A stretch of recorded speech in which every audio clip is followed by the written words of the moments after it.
Dengan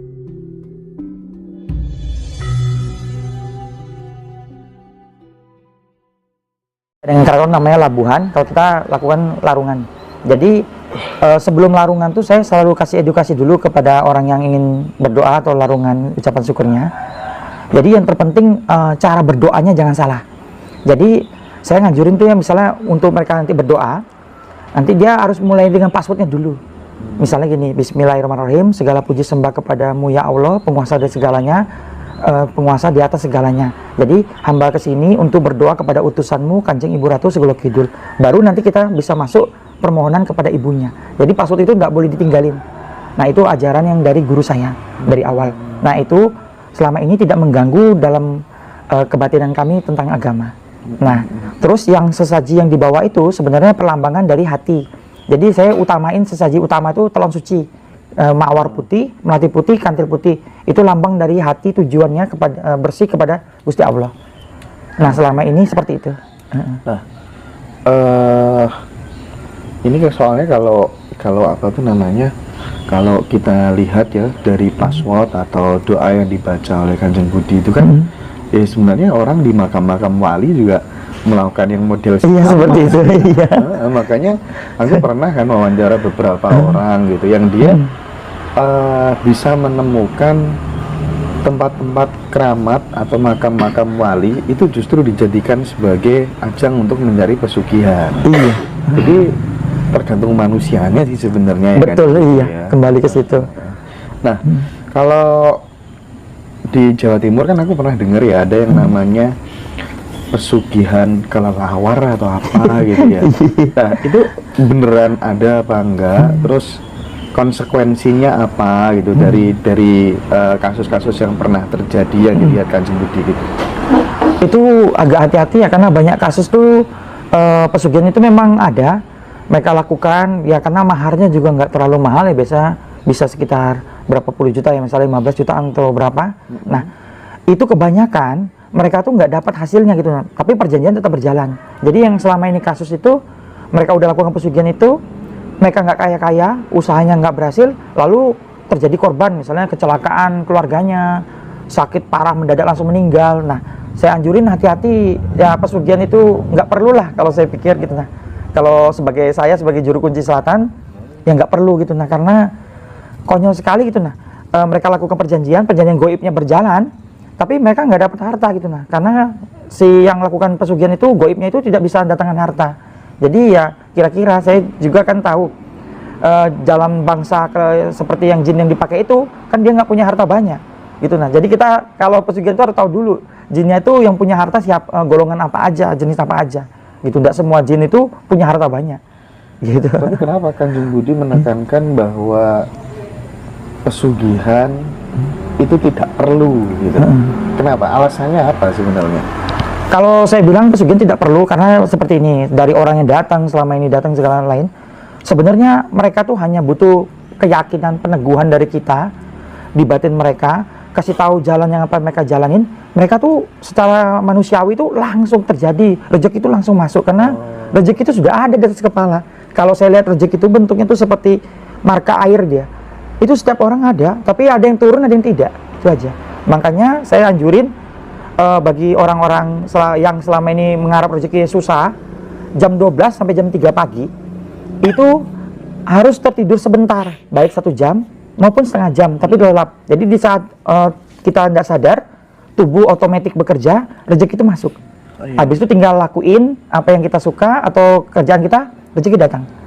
Kalau dalam konsep agama tertentu gitu ya, ada aku ini sesuai prasangka hambaku gitu kan ya. Terus ada terminologi manusia adalah produk dari pikirannya sendiri gitu. Pikiran adalah mencipta gitu.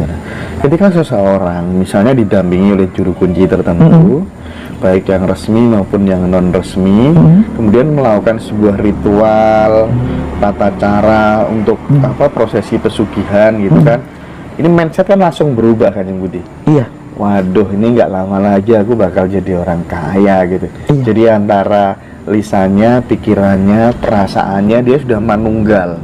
Iya. Ya, akhirnya jadi kaya beneran. Ini kan proses sugesti aja sebenarnya. Mohon maaf ini kalau pikiran saya ya, bukan kemudian terus gaibnya ikut nyarikan harta begitu. Nah, bagaimana dari perspektif juru kunci gitu terhadap pikiran saya tadi Kanjeng Budi? Iya, yang Pak Hendra katakan itu nggak salah, karena kalau saya ini kan tipenya tuh dua jalan. Saya menggunakan ilmiah dan dunia spiritual atau klinik. Jadi yang Pak Hendra bilang tuh bener banget, karena saya biasanya pendekatan itu dulu. Setelah itu pendekatan itu udah dapat, karena sisi mereka ini punya sisi lain dalam diri manusia, saya masuk juga ke sisi spiritual. Jadi kalau dua ini digabungin, baru hasilnya bagus. Nah makanya kalau orang datang tuh kan saya mau denger dulu cerita mereka.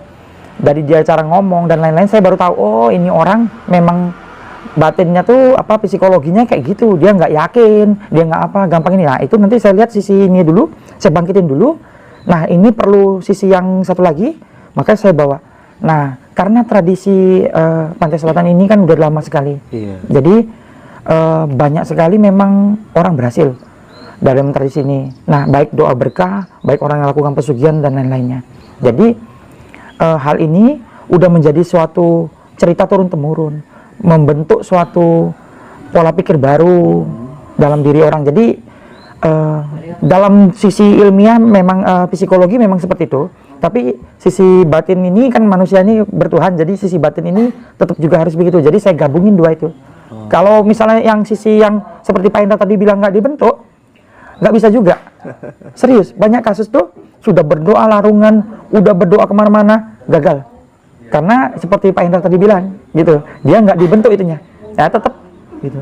Makanya kalau juru kunci itu harusnya kan memang punya pengetahuan lebih. Makanya kan kayak dukun kan dibilang orang pintar, yang datang berarti kan orangnya belum pintar, nggak bodoh kalau belum pintar. Jadi yang Pak Hendra bilang tuh benar sekali, itu dibentuk dulu, baru masuk ke sisi spiritualnya lakukan. Jadi keyakinan tuh double di mereka, rezeki datang. Sebenarnya memang rezeki itu datang di saat batinnya tuh udah bagus. Gitu. Jadi itu sangat sangat ilmiah ya Kanjeng Budi ya, sangat logis sebenarnya ya, karena ya wajar dia bisa cari rezeki dengan mudah, mentalnya pada saat apa tuh namanya setelah ritual atau bahkan sebelumnya udah dibentuk sama juru kunci gitu, mentalnya kan langsung berubah dia. Ya kan mentalnya langsung berubah, jadi mindsetnya mindset kaya langsung kan. Betul. Nggak ada keraguan, namanya orang nggak ada keraguan kan sudah yakin. Waduh. Makanya itu sisi penting yang biasanya beberapa juru kunci lupain. Padahal itulah sisinya kenapa kok juru kunci itu kok banyak yang berhasil, karena dunia ini kan kita hidup di dunia nyata dan tidak nyata. Jadi kalau bisa kita kuasai dua-duanya. Itu makanya pentingnya kesadaran. Jadi saya kan ada referensi kampung pesugihan. Ada kampung tertentu yang memang masyarakatnya diyakini atau diasumsikan banyak yang mencari pesugihan ya, dari berbagai macam tempat-tempat yang dianggap keramat gitu ya. Nah, ini orang sering terjadi case gitu, misalnya jam 12 ke atas gitu, tiba-tiba dia nyapu di depan rumah sambil telanjang. Pokoknya ada lah ya ritual apa tuh namanya aneh-aneh sebagai syarat atau amalan-amalan tertentu.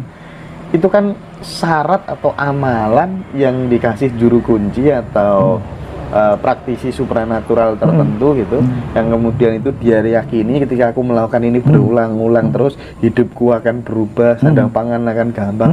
Ya masuknya ke sugesti lagi, cara untuk mengubah pola pikir lagi kan. Wah, makanya ya udah nggak perlu ngambil pesugihan, ubah pikirannya aja kalau gitu kan. Makanya saya bilang pesugihan itu sebenarnya nggak perlu. Mending ngubah pikirannya aja. Cuma untuk ngubah pikiran kan sulit kalau nggak ada bantuan orang lain. Bener sih, butuh figur otoritas seperti Kanjeng Budi gitu. Ya udah, diarahkan ke situ aja Kanjeng Budi ya. Cuma kadang-kadang Pak Hendra, banyak beberapa dukun yang ada goib dalamnya punya tujuan. Jadi misalnya dia suka perempuan, jadi makanya ada yang harus tidur sama dia baru kaya dan lain-lain. Padahal sesungguhnya dia hanya membentuk itu tadi, dia ngambil rezeki orang itu tadi, nurunin rezeki orang tadi. Jadi goib itu ya enggak semuanya kaya. Jadi orang itu ada rezeki, cuma dia bantu aja nurunin rezeki yang orang tadi dengan membuka pola pikirnya. Seperti ada satu gunung, saya nggak sebutin gunung apa ya. Kita kalau ritual di sana semangat tuh ritual, nanti kenal, atau udah lihat cewek nanti kenal, langsung ngajakin tidur bareng. Lalu nanti salah satu dari mereka kaya. Itu sampai banyak sekali orang datang ke sana. Jadi sugestinya masuk setelah saya tidur dengan orang Iya ini. betul. Oh gitu ya. Iya. Ya seperti ini, gitu semua. Ke Gunung Kawi juga seperti itu, kemana juga seperti itu. Jadi sugesti itu penting banget dalam semuanya. Nggak peduli meskipun sudah tidur dengan dukunnya, Iya. tapi kalau itu kemudian masuk menjadi sebuah program bawah sadar, Iya. ya pasti geser jadi ke realita sebenarnya. Iya, betul. Makanya kalau mau jadi kayak dukun hebat, mereka harus belajar hipnoterapi dan psikologi. Oh. Iya, itu penting sekali. Oke. Ini ada yang tanya Kanjeng Budi dari Iya. Mbak Kristanti. Setiap orang punya rezekinya sendiri-sendiri. Iya. Lalu bagaimana cara nurunin rezeki Kanjeng Budi gitu? Iya. Jumlah rezeki itu sama, di tiap orang jumlah rezeki sama. Yang sendiri-sendiri itu jalannya. Jadi tetap harus bekerja. Tapi kalau mau bekerja, bekerjalah dengan apa yang hatimu suka. Itu banyak kan orang berhasil. Tapi kalau kamu tidak suka, itu udah membentuk blocking dulu. Gitu. Tetap bekerja, Pak. Setuju, aku setuju. Jadi kalau bekerja pengen cepat berhasil, itu harus menemukan pekerjaan yang kamu benar-benar bisa menikmati di situ. Iya. Hasilnya juga bagus gitu ya, dan itu mudah dikerjakan. Iya. Pokoknya sesuai passion lah kan. Betul. Ya. Itu yang katanya rezeki itu beda-beda itu. Passionnya itu beda-beda. Temukan hobi dan jadikan hobi itu sebagai pekerjaan. Itu kan yang Iya. paling enak ya. Itu yang paling enak. Makanya banyak yang datang ke saya tuh, saya ngajak ngobrol dulu. Saya mau cari tahu apa yang dia suka, apa yang dia ini. Nanti saya lihat dari dia saat dia mengomongkan itu, apa yang terjadi dengan jalur meridiannya. Kalau meridiannya menyala atau berjalan, berarti jalur itu yang harus dia tempuh. Nanti kalau saya untuk lihat tentang masa depan, biasanya itu udah masuk ke sisi spiritual. Memang kita lihat dulu nanti halangannya di mana. Kita nggak omongin. Jadi kita kasih tahu aja jalannya usaha ini. Cuma nanti mendekati hari ini kita usah hati-hati, tapi kita nggak usah bentuk karena biar takdir jalannya nggak berubah.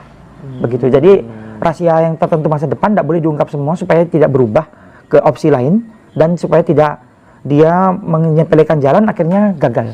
Oh, berarti bisa geser gitu ya. Iya, opsinya dari Gusti itu kalau satu takdir diungkap semua total, itu muncul 1000 takdir baru. Nanti kami tidak akan bisa tebak sub yang mana yang masuknya. Masuk ke takdir itu yang mana. Jadi ngacak lagi jadinya. Jadi saya anjurin para dukun janganlah buka total karena kasihan. Nanti orang itu hidupnya berubah nanti. Gitu. Seperti misalnya datang orang ke sana. Tolong liatin dong, ada goib apa, saya ini keturunan siapa. Nah itu hati-hati banget, itu bagi praktisi tolong hati-hati banget, kasihan.